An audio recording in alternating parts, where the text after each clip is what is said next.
Hello student, KJ knowledge hub के YouTube channel में मैं कन्हैया जी पांडे आपका स्वागत करता हूं। तो स्टूडेंट, आज हम लोग बिहार बोर्ड यानी BSEB के वर्ग दशम के विषय राजनीति शास्त्र के प्रथम पाठ लोकतंत्र में सत्ता की भागीदारी पुस्तक भारती भवन के अति लघुतरीय एवं लघुतरीय प्रश्नों के बारे में बारी बारी से जानकारी प्राप्त करेंगे। स्टूडेंट, मैंने अति लघुतरीय प्रश्नों का अति सूक्ष्म विश्लेषण किया है। हमारा पहला प्रश्न है, सामाजिक विभेद की उत्पत्ति का एक कारण बताएं। तो स्टूडेंट, सामाजिक विभेद की उत्पत्ति का एक कारण जन्म है। हमारा दूसरा प्रश्न है, विविधता राष्ट्र के लिए कब घातक बन जाती है। जैसा कि आप स्टूडेंट जानते हैं, जब किसी देश के लोग धर्म, संप्रदाय, भाषा, जाति, क्षेत्र आदि के नाम पर आपस में लड़ने लगते हैं, तो ऐसी स्थिति में लोकतांत्रिक देश की शासन व्यवस्था कमज़ोर पड़ने लगती है। ऐसी स्थिति में विविधता जो है राष्ट्र के लिए घातक बन जाती है। हमारा तीसरा प्रश्न है स्टूडेंट, भारत में सर्वधर्म समन्वय का एक उदाहरण प्रस्तुत करें। स्टूडेंट, जैसा कि आप जानते हैं, भारत विविधताओं से भरा हुआ एक देश है। यहाँ पर विभिन्न धर्म, भाषा, जाति, रीति रिवाज को मानने वाले लोग निवास करते हैं। तो भारत में सर्वधर्म समन्वय के अनेक उदाहरण जो हैं आपको मिल सकते हैं, लेकिन इसका सबसे अच्छा उदाहरण वाराणसी की एक मुस्लिम लड़की नाजनीन है, जिसके द्वारा हनुमान चालीसा का उर्दू में अनुवाद किया गया। इसके अलावे बहुत सारे अन्य कार्य जो हैं ये लोगों के बीच धार्मिक सौहार्द को बढ़ाने के लिए किए जाते हैं। तो स्टूडेंट, नाजनीन के द्वारा हनुमान चालीसा का उर्दू में रूपांतरण जो है हिंदू मुस्लिम एकता का एक प्रतीक है। अब हम लोग प्रश्न संख्या 4 को देखते हैं। उत्तरी आयरलैंड में एक ही धर्म के दो समूहों का प्रतिनिधित्व करने वाली दो राजनीतिक पार्टियों के नाम बताएं। जैसा कि आप स्टूडेंट जानते हैं कि उत्तरी आयरलैंड में ईसाई धर्म के मानने वाले दो समूह निवास करते हैं। एक को प्रोटेस्टेंट कहा जाता है और दूसरे को कैथोलिक कहा जाता है। तो उत्तरी आयरलैंड में एक ही धर्म के दो समूहों का प्रतिनिधित्व करने वाली दो राजनीतिक पार्टियां कार्यरत हैं। एक का नाम है नेशनलिस्ट पार्टी और दूसरे का नाम है यूनियनिस्ट पार्टी। तो स्टूडेंट, अब हम लोग प्रश्न संख्या 5 को देखते हैं कि सामाजिक विभेदों की राजनीति का एक अच्छा परिणाम बताएं। तो स्टूडेंट, जैसा कि आप जानते हैं कि सामाजिक विभेदों की राजनीति का एक अच्छा परिणाम यह है कि अधिकांशतः लोकतांत्रिक देश वैसे देश जहां की शासन व्यवस्था जनता के चुने हुए प्रतिनिधियों के द्वारा चलाई जाती है, ऐसे देशों को लोकतांत्रिक देश कहा जाता है। जब लोकतांत्रिक देशों की शासन व्यवस्थाओं में सामाजिक विभेद का राजनीति के साथ अटूट संबंध दिखाई पड़ता है।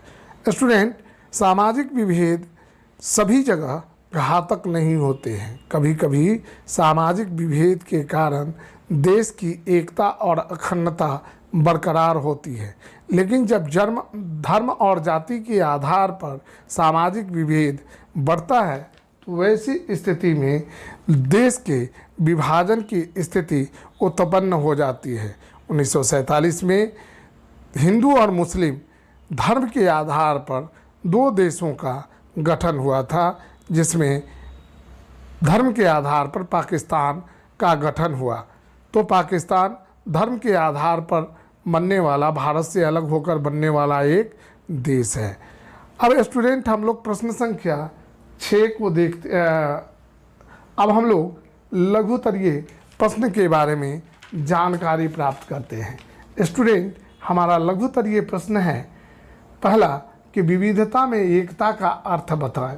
तो स्टूडेंट विविधता में एकता का अर्थ है कि जब किसी देश विशेष में रहने वाले सभी लोग जो भिन्न भिन्न धर्मों, जातियों, संप्रदायों, भाषाओं को मानने वाले तथा भाषाओं को बोलने वाले तथा रीति रिवाजों को मानने वाले लोगों का एक साथ रहना जो है विविधता में एकता कहलाता है।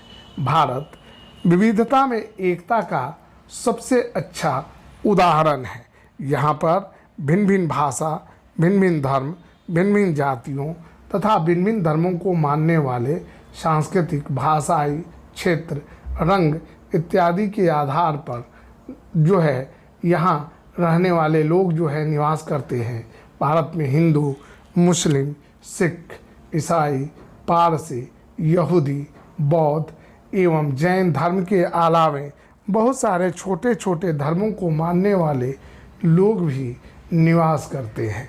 इन लोगों की सांस्कृतिक पहचान, पहनावा, पर्व त्यौहार, अलग अलग धर्मों के अलग अलग पर्व त्यौहार हैं एवं उनके रीति रिवाज अलग अलग होते हुए भी ये सारे के सारे लोग एक साथ निवास करते हैं और भारत की एकता एवं अखंडता को सुदृढ़ बनाते हैं। लेकिन जब देश में धार्मिक कट्टरता, जातीय कट्टरता, क्षेत्रीय कट्टरता, भाषाई कट्टरता बढ़ती है तो ऐसी स्थिति जो है देश की बिगड़ जाती है। स्टूडेंट अब हम लोग प्रश्न संख्या 2 को देखेंगे। हमारा प्रश्न संख्या 2 है, स्टूडेंट प्रश्न संख्या 2 को देखने के पहले हम लोग परीक्षा की तैयारी के संदर्भ में कुछ महत्वपूर्ण बातों के बारे में जानकारी प्राप्त कर लेते हैं। स्टूडेंट किसी भी प्रश्न का सटीक विश्लेषण करके सटीक उत्तर देने का प्रयास करना चाहिए। ये कभी भी नहीं करना चाहिए कि हमें इधर उधर की बातें ज़्यादा मात्रा में लिख देने से ज़्यादा अंक प्राप्त हो सकते हैं। इसलिए जो ज़रूरत की बातें हैं उन्हें ही आप अपने उत्तर पुस्तिका में प्रस्तुत करें। अब स्टूडेंट हम लोग प्रश्न संख्या 2 को देखते हैं। सामाजिक विभेद किस प्रकार सामाजिक विभाजन के लिए उत्तरदायी है। तो स्टूडेंट प्रश्न संख्या 2 का उत्तर हम इस प्रकार देंगे। हमारे समाज में लोगों के बीच कई प्रकार के सामाजिक विभेद पाए जाते हैं। ये सामाजिक विभेद अर्थ के आधार पर हो सकते हैं, धर्म के आधार पर हो सकते हैं, जाति के आधार पर हो सकते हैं, क्षेत्र के आधार पर हो सकते हैं, भाषा के आधार पर हो सकते हैं। जब उपरोक्त में से कोई सामाजिक विभेद दूसरी विभिन्नताओं के ऊपर हावी हो जाती है तब सामाजिक विभेद सामाजिक विभाजन के लिए उत्तरदायी हो जाता है और ऐसी स्थिति में देश में अराजकता फैलने लगती है। लोकतांत्रिक सरकारें जो है परेशान हो जाती है। पुलिस और सेना का प्रयोग करना पड़ता है ताकि देश में शांति व्यवस्था को कायम किया जा सके। जिससे सामाजिक विभेद को कभी भी हम लोगों को सामाजिक विभाजन के रूप में नहीं बदलने के लिए लगातार प्रयास करना चाहिए। ऐसा करने से हमारा देश भी सुरक्षित रहेगा और हम भी सुरक्षित रह सकते हैं। स्टूडेंट अब हम लोग प्रश्न संख्या 3 को देखें। प्रश्न संख्या 3 हमारा प्रश्न संख्या 3 है सामाजिक विभेद और सामाजिक विभाजन में अंतर स्पष्ट करें। सामाजिक विभेद और सामाजिक विभाजन में अंतर स्पष्ट करें। तो स्टूडेंट, इसका उत्तर देने के पहले हम कुछ तथ्यात्मक बातों पर ध्यान देते हैं। सामाजिक विभेद और सामाजिक विभाजन में बहुत सारे अंतर हैं। सामाजिक विभेद जो है वो जो है किसी देश में अलग अलग धर्मों जातियों के रहने वाले लोगों के बीच होती है। लेकिन जब धर्म के आधार पर लोग आपस में लड़ने लगते हैं, जाति के आधार पर, क्षेत्र के आधार पर, भाषा के आधार पर लड़ने लगते हैं, तो वो सामाजिक विभाजन का रूप ले लेती है। तो स्टूडेंट, हम देखते हैं इस प्रश्न का उत्तर कि सामाजिक विभेद और सामाजिक विभाजन में क्या अंतर है। जब किसी देश में विभिन्न धर्मों, जातियों, भाषाई, क्षेत्रीयता एवं संप्रदाय के आधार पर विभिन्नताएं उत्पन्न होती हैं, तब वह सामाजिक विभेद का रूप धारण कर लेती है। लेकिन जब आर्थिक आधार पर, रंग के आधार पर, क्षेत्र के आधार पर एवं भाषा के आधार पर किसी देश में विभिन्नता उत्पन्न होती है, तब वह सामाजिक विभाजन का रूप धारण कर लेती है। तो स्टूडेंट, अब हम लोग प्रश्न संख्या 4 को देखेंगे। हमारा प्रश्न संख्या 4 क्या है? हमारा प्रश्न संख्या 4 है, सामाजिक विभेदों में तालमेल किस प्रकार स्थापित किया जाता है। तो स्टूडेंट, इसका उत्तर होगा कि सामाजिक विभेदों में हम जानते हैं कि लोकतांत्रिक देशों में विविधता अवश्य पाई जाती है। विविधता लोकतांत्रिक देशों की पहचान है। तो हम जानते हैं कि लोकतांत्रिक देशों में विविधता अवश्य पाई जाती है। विविधता में एकता लोकतांत्रिक देशों का प्रमुख गुण होता है। अधिकांश लोकतांत्रिक देश धर्मनिरपेक्षता के सिद्धांत को मानते हैं। मतलब ऐसे देशों में राज्य का कोई धर्म अपना धर्म नहीं होता है, उसके लिए सभी धर्म समान होते हैं। ऐसी स्थिति में जो है वहाँ के लोगों में इस धारणा का विकास होने लगता है कि भले ही उनके धर्म, भाषा, जाति, संप्रदाय, पहनावा, रीति रिवाज, संस्कृति, बोली इत्यादि अलग अलग है, फिर भी उनका देश एक है। जैसे बेल्जियम इसका सबसे अच्छा उदाहरण प्रस्तुत करता है, क्योंकि बेल्जियम में विभिन्न भाषाओं के जानने वाले लोग निवास करते हैं। जैसे वहाँ की भाषाएं जो है फ्रेंच है, डच है, वहाँ इन भाषाओं को बोलने वाले लोग जो हैं निवास करते हैं। अब हम लोग प्रश्न संख्या 5 को देखते हैं। 5 को देखते हैं, सामाजिक विभेदों का लोकतांत्रिक राजनीति पर क्या प्रभाव पड़ता है। तो स्टूडेंट, इसका उत्तर होगा सामाजिक विभेदों का लोकतांत्रिक राजनीति पर व्यापक प्रभाव पड़ता है। भारत में तथा अन्य लोकतांत्रिक देशों में राजनीतिक दल सामाजिक विभेद का अस्त्र के रूप में उपयोग करते हैं। राजनीतिक दल किसी क्षेत्र में चुनाव के समय उस विशेष जाति के व्यक्ति को टिकट देते हैं जिनकी संख्या उस क्षेत्र में अधिक होती है। जैसे उत्तरी आयरलैंड में 2 राजनीतिक दल हैं, एक प्रोटेस्टेंट धर्म को मानने वाले के लिए यूनियनिस्ट पार्टी और दूसरा कैथोलिक धर्म को मानने वाले लोगों के लिए नेशनलिस्ट पार्टी। अब स्टूडेंट, हम लोग प्रश्न संख्या 6 को देखते हैं, सामाजिक विभेद की राजनीति के परिणाम के किन 3 बातों पर निर्भर करते हैं। तो स्टूडेंट, सामाजिक विभेद की राजनीति के परिणाम 3 बातों पर निर्भर करती है। नंबर 1, स्वयं के पहचान की चेतना। नंबर 2, समाज के विभिन्न समूहों के मांगों को राजनीतिक दलों के द्वारा पेश करने का तरीका। और तीसरा, सरकार की उन लोगों के मांगों के प्रति क्या सोच है।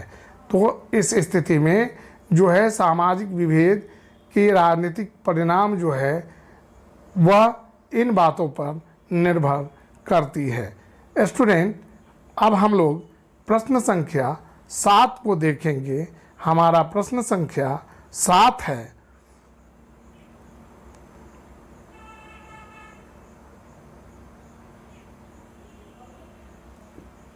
लोकतंत्र किस प्रकार विभिन्न सामाजिक समूहों के बीच तालमेल स्थापित करता है। तो स्टूडेंट, जैसा कि हम जानते हैं, विश्व में यूरोप का एक देश है जिसका नाम बेल्जियम है। बेल्जियम एक ऐसा देश है जहां डच भाषा को जानने वाले, फ्रेंच भाषा को जानने वाले और जर्मन भाषा के जानने वाले लोग एक साथ मिलकर निवास करते हैं। लेकिन वहाँ की लोकतांत्रिक सरकार ने इन भाषाई समूहों के बीच अच्छा तालमेल स्थापित करने के लिए प्रमुख भूमिका अदा की है। हम जानते हैं कि लोकतांत्रिक देशों का प्रमुख गुण विविधता में एकता है। इसके अलावे अधिकांशतः लोकतांत्रिक देश अपने आप को धर्मनिरपेक्ष घोषित किए हैं। धर्मनिरपेक्षता का अर्थ होता है राज्य का कोई धर्म नहीं होगा। तो वहाँ पर धर्मनिरपेक्षता के सिद्धांत को लागू किया गया है लोकतांत्रिक देशों में। इसलिए वहाँ रहने वाले लोगों के बीच विभिन्नता होने के बावजूद उनमें यह धारणा का विकास हो जाता है कि उनका देश एक है। और इस प्रकार हम देखते हैं कि लोकतंत्र विभिन्न सामाजिक समूहों के बीच तालमेल स्थापित कर लेता है और इस प्रकार लोकतांत्रिक देश जो हैं वो अपने आप को मजबूत करते हैं। तो स्टूडेंट, इस प्रकार हमने आपके समक्ष राजनीति शास्त्र वर्ग 10 बिहार बोर्ड के प्रथम पाठ लोकतंत्र में सत्ता की भागीदारी के लघुतरीय एवं अति लघुतरीय प्रश्नों का बारी बारी से उत्तर देने का प्रयास किया। अगर आपको वीडियो अच्छा लगे तो आप इस वीडियो को लाइक करें, शेयर करें, सब्सक्राइब करें तथा अन्य लोगों को शेयर करें।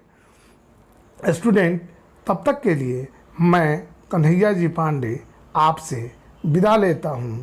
हमारे अगले वीडियो का इंतज़ार करें। धन्यवाद।